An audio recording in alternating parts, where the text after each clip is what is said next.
Alhamdulillahi Rabbil Alameen, as-salatu was-salamu ala khatamin nabiyyin wa ala alihi wa sahbihi ajma'in, amma ba'd, fa'a'udhu billahi minash shaitanir rajim, bismillahir rahmanir rahim. Qala Allahu ta'ala fi Surah Al-Kahaf, ma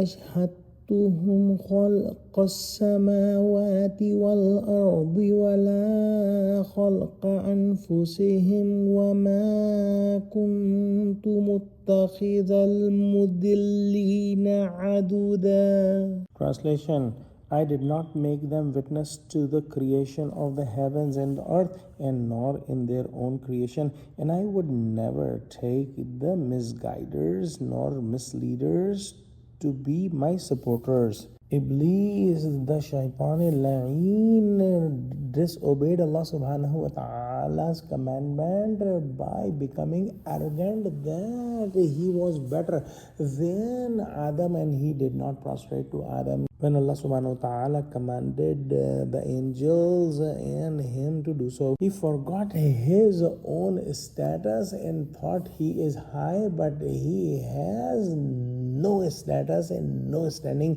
in front of Allah subhanahu wa ta'ala.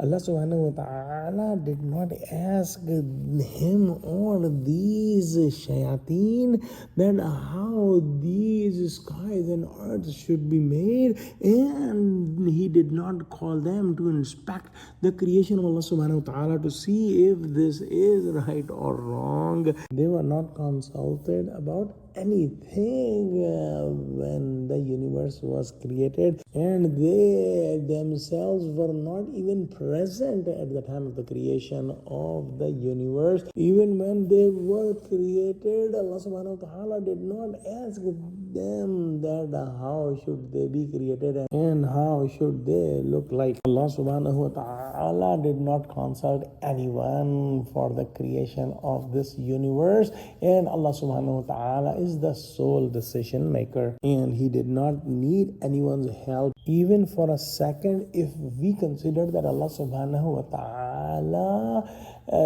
gave someone a status that he may take someone's help in any matter, will Allah subhanahu wa ta'ala take a help from these disobedient and arrogant evils and shayateen who are busy in misleading and misguiding Allah subhanahu wa ta'ala's slaves from the straight path?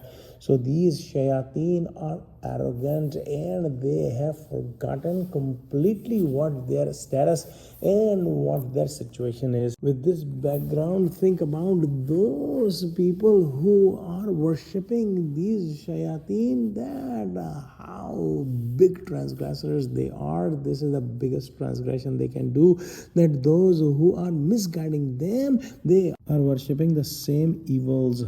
Let's pray that Allah subhanahu wa ta'ala give us true understanding of Quran, connect us with the truthful people, make us steadfast on the straight path. Oh Allah, help Muslim, unite Muslims, Ameen. Wa akhiru da'wana alhamdulillahi Rabbil Alameen. Wassalamu alaikum wa rahmatullahi wa barakatuhu.